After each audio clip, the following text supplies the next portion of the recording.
그런즉 누구든지 그리스도 안에 있으면 새로운 피조물이라. 이전 것은 지나갔으니 보라 새 것이 되었도다. 새 계명을 너희에게 주노니 서로 사랑하라. 내가 너희를 사랑한 것 같이 너희도 서로 사랑하라. 거룩하신 하나님, 2023년도 하나님의 은혜 가운데 보내게 하시고 특별히 쉬어가는 교회가 탄생할 수 있도록 모든 면에서 은혜로 베풀어 주신 것 감사드립니다. 우리 가족이 주님의 몸 된 교회의 일부가 되어서 주님의 몸이 되었사오니 주여, 새로운 한 해에는 우리가 주님의 뜻대로 우리의 머리 대신 예수 그리스도의 뜻을 따라 풍성한 열매 맺는 아름다운 건축물로 지어질 수 있도록 인도하여 주옵소서. 이 시간 새로운 마음으로 새해를 맞이할 때 하나님께서 성령으로 우리의 심령마다 새롭게 하여 주시어서 주님의 말씀대로 새로운 피조물로 거듭나는 은혜가 있게 하여 주옵소서. 이 시간 묵은 한 해를 버리고 이제 새로운 한 해를 맞이할 때 우리의 옛사람도 예수 그리스도와 함께 십자가에 못 박고 주님의 새로운 피조물로 다시 태어나는 놀라운 은혜가 있게 해 주시기를 소망하오며 우리의 예배를 기뻐 받으실 예수 그리스도의 이름으로 기도드리옵나이다. 아멘. 사도신경으로 신앙 고백 드리겠습니다. 전능하사 천지를 만드신 하나님 아버지를 내가 믿사오며 그 외아들 우리 주 예수 그리스도를 믿사오니 이는 성령으로 잉태하사 동정녀 마리아에게 나시고 본디오 빌라도에게 고난을 받으사 십자가에 못 박혀 죽으시고 장사한 지 사흘 만에 죽은 자 가운데서 다시 살아나시며 하늘에 오르사 전능하신 하나님 우편에 앉아 계시다가 저리로서 산 자와 죽은 자를 심판하러 오시리라. 성령을 믿사오며 거룩한 공회와 성도가 서로 교통하는 것과 죄를 사하여 주시는 것과 몸이 다시 사는 것과 영원히 사는 것을 믿사옵나이다. 아멘. 다 함께 찬송가 552장 찬양하겠습니다. 552장입니다.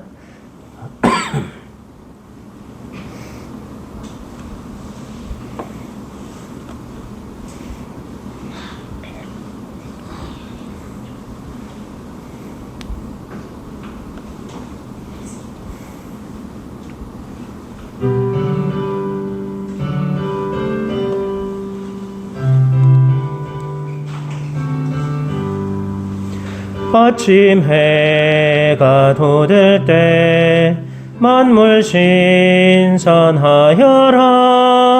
나도 세상 지낼 때에 햇빛 되게 하소서. 주여 너를 도우사 세월 허송 않고서 어두운 세상 지낼 때 햇빛 되게 하소서. 새로운 은광음을 보람 있게 보내고 주의 일을 행할 때에 햇빛 되게 하소서. 주여 너를 도우사 세월 허송 않고서 어두운 세상 지낼 때 햇빛 되게 하소서. 한 번 가면 안 오는 빠른 광음 지날 때 귀한 시간 바쳐서 햇빛 되게 하소서. 주여 너를 도우사 세월 허송 않고서 어두운 세상 지낼 때 햇빛 되게 하소서. 밤낮 주를 위하여 몸과 마음을 드리고 주의 사랑 나타내 햇빛 되게 하소서. 주여 도우사 세월 허성 않고서 어두운 세상 지낼 때 햇빛 되게 하소서. 아멘. 주상환 집사님 기도드리겠습니다. 모든 만물을 주관하시는 하나님 아버지, 2023년도 한 해를 지켜주셔서 감사합니다. 우리에게 기쁜 일도 있었고 힘든 일도 있었지만 서로가 보듬고 지탱하고 아끼는 시간을 보냈습니다. 이제는 돌아올 수 없는 시간들이기에 아쉬움과 반성의 날들이 없었는지 회상하게 하시고 다시 시작하는 한 해는 그 모든 것들이 바탕이 되어 좀 더 성장하게 하여 주소서. 하나님이 지켜주시는 목사님 그 가정에 복에 복을 주시어 말씀 전할 때 그 말씀이 우리 마음의 위로가 될 수 있게 하시고 그 말씀이 하루하루 살면서 걸음이 되게 하여 주시고 우리의 자녀들 모두에게 건강과 지혜를 주셔서 하고자 하는 모든 일들이 이루어지는 한 해가 될 수 있도록 하여 주시기를 기도합니다. 아멘. 모든 가정에 사랑이 넘치고 행복이 그리며 형제들 간에도 우애로 지낼 수 있도록 하시고 그러한 시간들이 우리의 동력이 되어 즐거움이 있어도 힘듦이 있어도 이길 수 있게 하여 주소서. 어제도 오늘도 우리를 지켜주셨고 또 내일도 우리를 지켜주시는 하나님의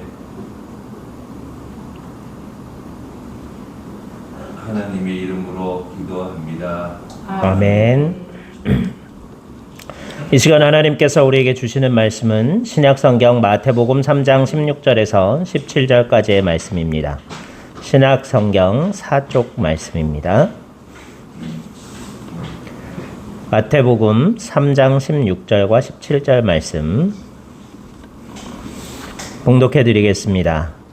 예수께서 세례를 받으시고 곧 물에서 올라오실새 하늘이 열리고 하나님의 성령이 비둘기같이 내려 자기 위에 임하심을 보시더니 하늘로부터 소리가 있어 말씀하시되 이는 내 사랑하는 아들이요 내 기뻐하는 자라 하시니라. 아멘. 할렐루야. 송구영신 예배에 참석하신 사랑하는 쉬어가는 교회 모든 성도님들을 예수님의 이름으로 환영하고 축복합니다. 세상 사람들은요, 새해를 맞이하는 첫 시간에 주로 무엇을 합니까? 일출을 보러 가는 사람도 있고 또 가족과 친지들과 함께 모여 시간을 보내기도 합니다. 또 조상에게 제사를 드리는 사람들도 있고요. 사랑하는 연인이나 혹은 친구와 가까운 사람들이 모여서 보신각 종을 치는 거기 종로에 가서 보신각 종 치는 것을 보기도 하고 뭔가 색다르고 의미 있는 새해의 첫 시간을 보내려고 하죠. 근데 사람들이 왜 이러한 일들을 할까요? 새해를 맞이하면서 사람들이 하는 이러한 모든 일들의 공통점은 무엇일까 생각해 보았는데요. 바로 생명의 근원을 동경하고 있다는 거예요. 태양도 지구상의 생물이 살아있는 것들이 살기 위해 꼭 필요한 것이고 우리의 조상도 우리의 뿌리와 생명의 근원이 되는 그러한 조상이죠. 그뿐만 아니라 가족은 새로운 생명을 잉태하는 장소이기도 합니다. 또한 가족이 만들어지기 위해서는 사랑하는 연인이 있어야 하겠죠. 모든 종교 예식들이 이런 새해에 행하는 모든 종교 예식들의 공통점도 바로 이 생명의 근원을 상징하는 것들을 맞이하거나 감상하는 그러한 공통점이 있음을 볼 수 있습니다. 생명의 근원을 바라보며 새로운 생명의 희망을 얻는 것이 우리의 모든 시작에 절실히 필요한 일이기 때문에 새해에 사람들이 이러한 일들을 행하는 거죠.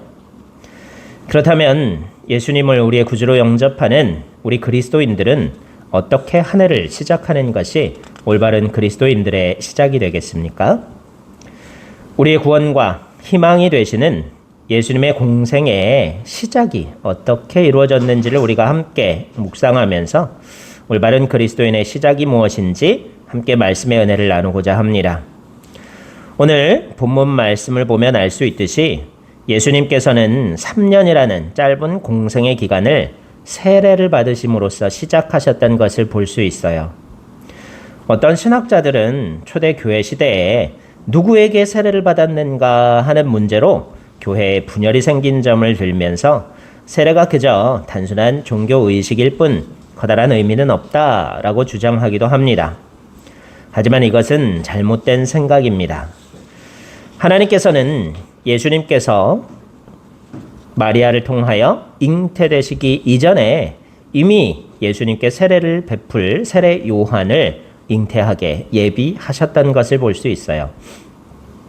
그리고 예수님 자신도 하나님의 뜻대로 공생애를 시작하시면서 가장 먼저 하신 일이 바로 세례 요한에게 세례를 받으신 거예요.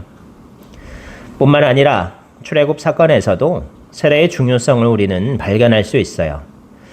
하나님의 백성 이스라엘이 출애굽을 하고 약속의 땅 가나안에 도달하는 과정이 성도의 구원의 삶을 예표한다는 것을 여러분도 잘 알고 계실 줄 믿습니다.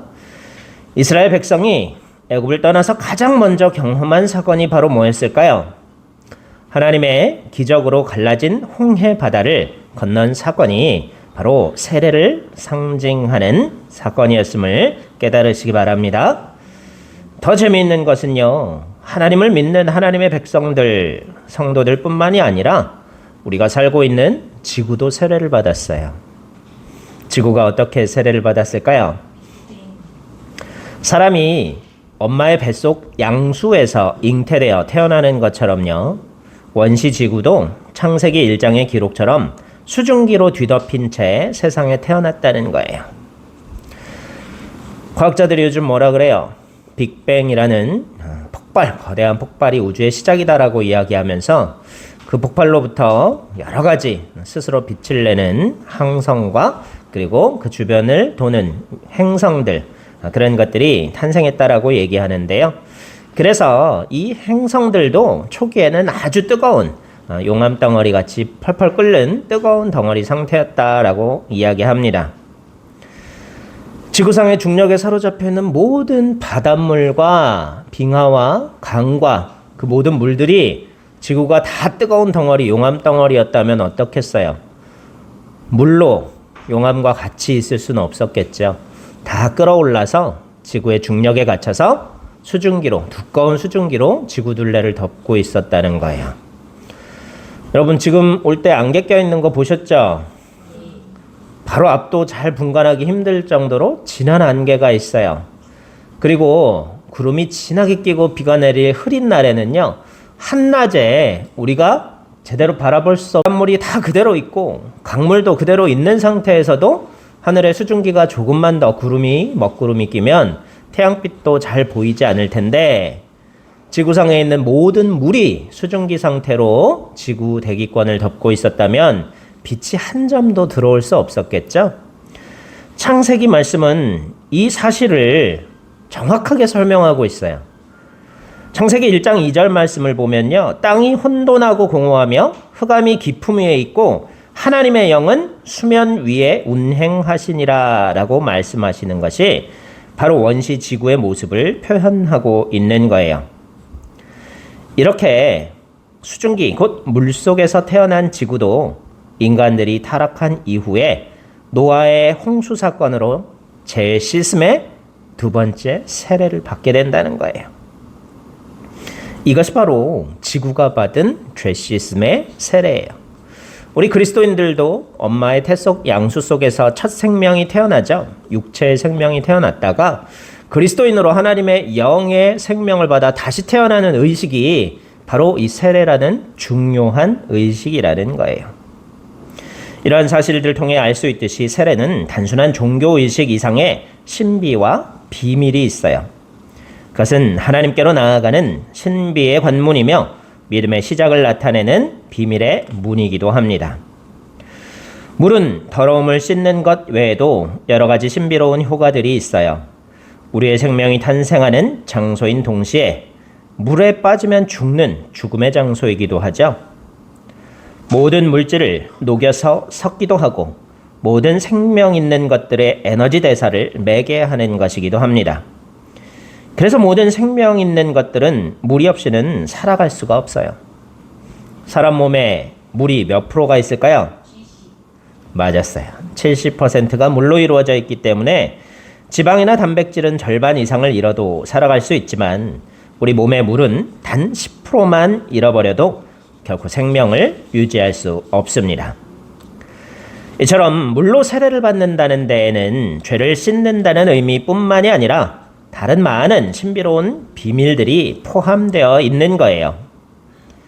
시작이 반이라는 말처럼 우리는 예수님의 시작이었던 그리스도인의 시작이어야 하는 이 세례에 대해서만 바로 가장 대표되는 의미인 죄 씻음이 올바른 그리스도인의 첫 시작이 되어야 합니다.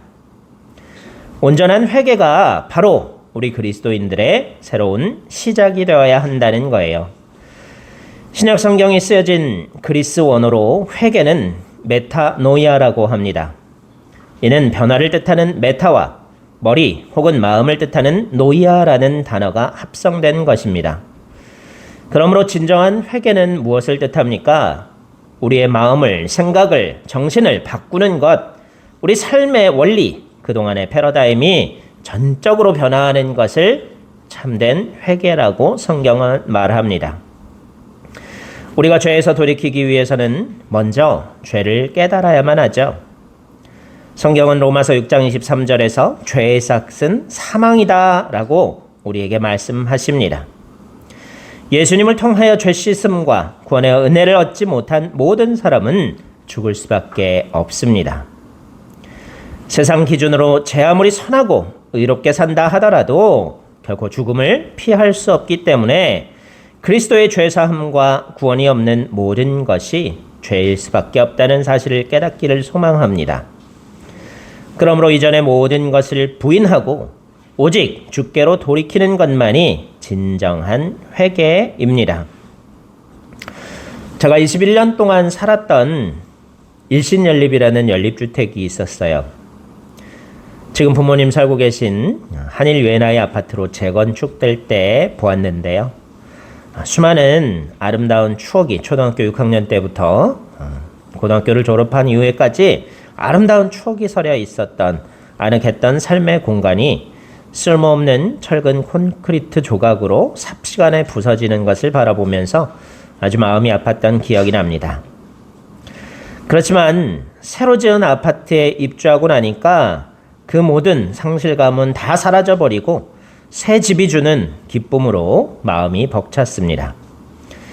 이처럼 새 것의 기쁨을 누리기 위해서는 먼저 옛것이 사라지는 아픔을 겪어야 합니다. 새로운 창조와 질서는 파괴와 혼돈 위에 성립된다는 사실을 깨닫기를 소망합니다. 그런데 이 세상에서 가장 단단하고 파괴되지 않는 것이 무엇인지 아십니까? 다이아몬드일까요? 아니면 초합금일까요? 바로 사람의 또 고정관념이며 길들여진 습관입니다. 사람의 마음이 얼마나 단단한지 도저히 이 세상의 것으로는 깨트릴 수가 없습니다. 그래서 하늘의 것인 말씀의 검이 필요합니다. 성령의 불이 필요합니다.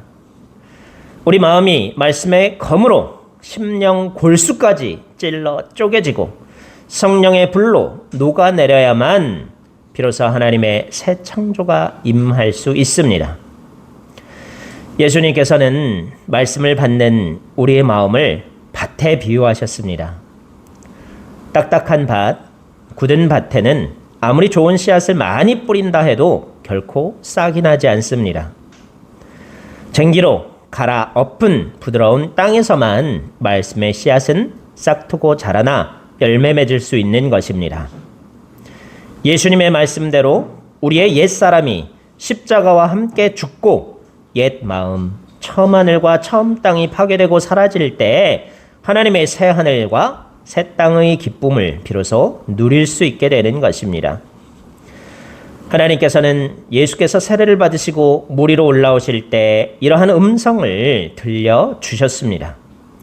이는 내 사랑하는 아들이요 내 기뻐하는 자라. 아버지 하나님께서는 그 아들 예수가 어떠한 시련과 고통을 앞으로 겪어야 하는지 너무나 잘 아시고 계셨어요. 그래서 겸손한 순종으로 공생애를 시작하는 예수님께 이 음성을 들려주셨던 것입니다.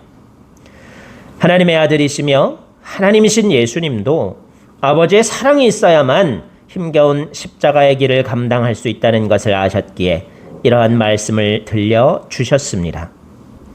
우리 그리스도인들도 예수님을 닮아가는 구원의 삶을 살기 위해서 그 사랑이 필요합니다. 예수님의 순종이 있기 전에 이미 사랑이신 하나님이 계셨습니다. 우리의 세례 역시 마찬가지입니다. 하나님의 놀라운 사랑, 놀라운 은혜에 감동받은 우리들이 새로운 삶을 다짐하는 것이 바로 세례이며 그것이 모든 그리스도인들의 올바른 시작임을 다시 한번 기억하면서 저와 여러분이 새로운 한 해 우리의 죄를 비움을 통하여서 모든 죄를 씻고 하나님의 사람으로 거듭나는 복된 은혜가 있기를 간절히 소망합니다. 기도드리겠습니다. 은혜와 사랑이 충만하신 생명의 하나님, 주님의 은혜 가운데 새로운 한 해를 맞이하나이다. 예수님께서 짧은 3년이라는 공생애를 어떻게 시작하셨는지를 묵상하며 죄 씻음과 비움의 중요성을 다시 한번 가슴에 새깁니다. 새로운 한 해 주님의 많은